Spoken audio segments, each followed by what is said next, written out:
àwọn nínú ọdún náà èní ló máa fẹ́ pé ọdún kan mo rántí pé orí òkè tá a máa ń ṣe ní ọdọọdún a máa ń ṣe ní December orí òkè 21 days tí ó jẹ́ orí òkè májẹ̀mú fún mi tí mo fi bá Ọlọ́run dá májẹ̀mú pé 21 days ni mo máa fi máa wà láì jẹ láì mu inú ẹ̀ náà ni mo tún wà báyìí ní ọjọ́ kẹfà. Today is on the 6th December 2024. Eré òkè yìí náà lọ́dún tó kọjá gbogbo ohun tí Olúwa bá wa sọ tí àwọn èèyàn pè wá pé onírọ́ ni wá mi ò fẹ́ jáde fún irú nǹkan báyìí náà but mo rí post kan tí kan nínú àwọn tó máa ń follow mi send sí mi láìpẹ́ yìí náà ni mo rí o. Ó ní bàbá ẹ wo ohun tẹ́ ẹ sọ ṣe ti rí báyìí òun gan ló rán mi létí ó ti pọ́dún kan ṣùgbọ́n tá à ń sọ prophecy yẹn lọ́dún tó kọjá I think it's within December 4 to December 5, 6, 7. Ó ní bàbá ó ti pọ́dún kan o gbogbo ohun tẹ́ ẹ sọ ló ti ṣẹ èèyàn mẹ́ta bí pléènì ṣe tóbi tó pléènì tó ń lọ sí Àbújá bó ṣe tóbi tó èèyàn mẹ́ta ló bọ́ọ̀dù pléènì èèyàn mẹ́ta ló bọ́ọ̀dù pléènì lọ́sàn-án yìí pléènì yẹn dẹ̀ máa lọ kò di dandan àtẹ́pọ̀ àwọn mẹ́ta ló sanwó gbọ́dọ̀ lọ ìgbà tó wo pléènì tí wọ́n jù ṣé ìwọ rí irú yẹn rí in the history of Nigeria kò lè mọ̀ pé nítòótọ́ wòlíì wà a lè má máa lajú afọ́jú bàbá confam ó lè má máa jí òkú dìde ṣùgbọ́n Ọlọ́run gbé ìran tó yè kooro ó fi rán mi àti ọdún tí mo wá ti ń sọ pé báyìí lolúwa wí Olúwa wí kò yẹ̀ rí mo fi Ọlọ́run tó dá mi Ọlọ́run tó pè yìí mo fi búra rẹ̀ lẹ́ẹ̀kan sí gbogbo àsọtẹ́lẹ̀ tá a sọ lọ́dún tó kọjá gbogbo ẹ̀ ti wá sí ìmúṣẹ ọ̀gbẹ́ni yẹn tún sọ pé bàbá ṣe é rántí tẹ́ ẹ sọ wípé àwọn èèyàn á rí iyẹ̀pẹ̀ nílẹ̀ ńlẹ̀ wọ́n á pè ń gàrí ó ní ó ti ń rí bẹ́ẹ̀ inú èmi náà ò dùn bó ṣe rí ṣùgbọ́n ó dáa ká wí fún ọmọ ẹni kó gbọ́ ká wí fún ọmọ ẹni tó gbọ́ òun ní iyì ọmọ ènìyàn Olúwa sọ wípé ẹni tẹ́ ẹ fẹ́ dìbò fún yìí ó ní kẹ́ ẹ má dìbò fún kò sẹ́ni tó ò bú mi tán inú fídíò tí mo tún wò yìí náà àwọn tó wà ní UK tó ń sẹ́ndì mẹ́sẹ̀gì sí mi tó ń ráwọn èèyàn sí mi kọ́ wá pa mí ní January February dàtí ìdìbò máa ṣẹlẹ̀ ní March bí nǹkan tó ń ráwọn èèyàn sọ pé kọ́ wá pa wá táwọn tó wà níbí báyìí náà ń threatening wa wọ́n á máa gbọ́ fídíò yìí ṣe é rí ohun tẹ́ ẹ já ilé ayé sí báyìí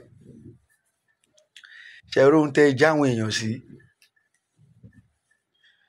bọ̀dá àwọn kan náà wà nínú ọdún náà lọ́dún tó kọjá ó lọ bọ́ra ẹ̀ sílẹ̀ létí òkun ṣe orí ohun tẹ́ ẹ já ilé ayé sí báyìí ẹ dẹ̀ ṣe ń jọ yẹn a jáde a sọ fún yín bọ̀dá tó bọ́ra ẹ̀ sílẹ̀ létí òkun tó lóun gbàdúrà fún àwọn kan yìí ohun tó Olúwa sọ fún wa ó lágbára sí ohun tí wọ̀n tẹ̀ ń rí yìí ṣèbí ẹni tó bá wẹjú òun lẹ̀rù ń bà àwa tá a wẹjú òun lẹ̀rù ń bà àwa that is ẹni tó ń ríran ẹni tó ń gbóhun tọ́lọ́run sọ yẹ tó ń gbọ́ dàrẹ́ẹ̀tì ẹ̀rù máa bà wọ́n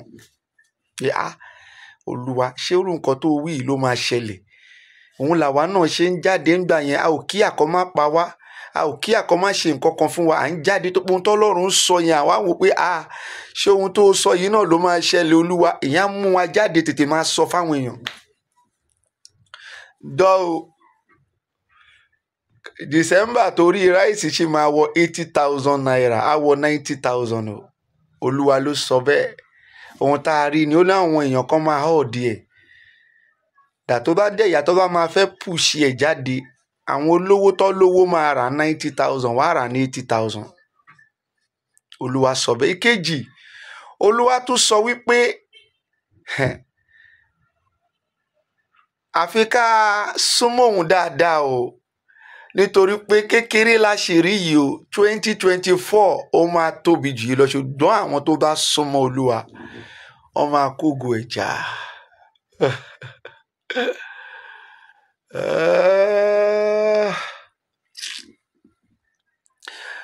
Olúwa ní 2024, Olúwa ní ó máa lágbára ju 2023 lọ o.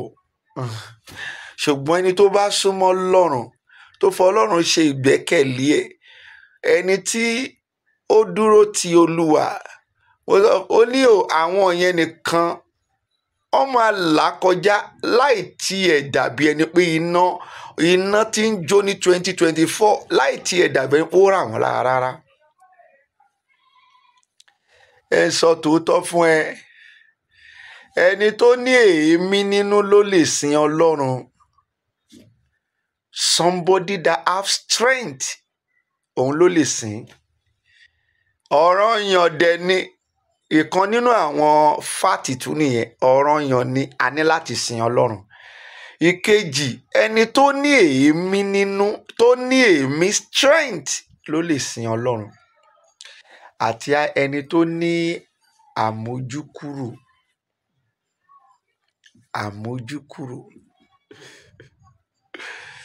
Ṣe rírì ẹ o. Màá gbé fídíò yẹn wọnú fídíò yìí kí wọ́n náà rí ohun tí ò ṣẹlẹ̀ rí tó ṣẹlẹ̀ nígbà ayé àwọn tẹ́ ẹ dìbò fún, tẹ́ ní orí mandate tí wọ́n lè fẹ́ dúró lé lórí. Sórí nínú ọdún yẹn ohun tá à ń rí ni wípé tó bá pé gbogbo wa lájọ máa jẹ ìyà ni, a nídìí láti go against anybody. A kú mọ̀ pé gbogbo wa là ń sọ́fà ẹ̀. Òkè, ṣé ohun tí gbogbo wa wá ń sọ́fà ń sìn, ṣé Tinubu sọ́fà ẹ̀? Ṣọ́mù ẹ̀ sọ́fà ẹ̀?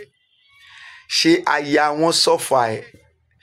Sórí ìjọba Tinubu, ṣé wọn náà rí ibi tó já wa sí? A ò dẹ̀ tí ì rí nǹkan kan.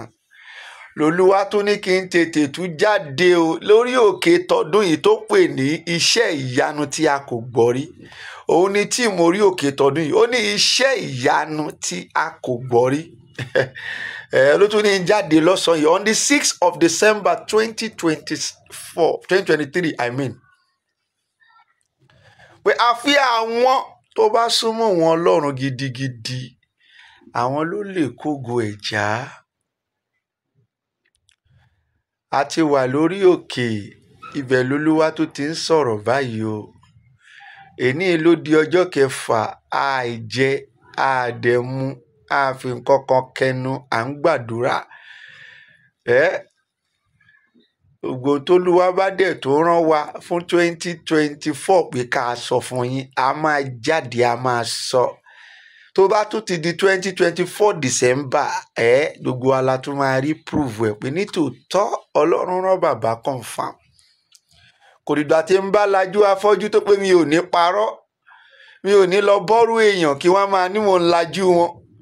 Kò dìgbà tí bá ní àwọn lọ jókòó dìde, irọ́, ẹni tí òkú tó jí dìde, irọ́ ló pa. Mi ò ní bá yín sọ nǹkan kan. Káwọn èèyàn tó mọ̀ pé ìránṣẹ́ Ọlọ́run ni mí. Ohun tí mo mọ̀ tọ́lọ́run kádàrá mi mọ́, kò sóhun tí mi ò lè fi ewé àti egbò ṣe.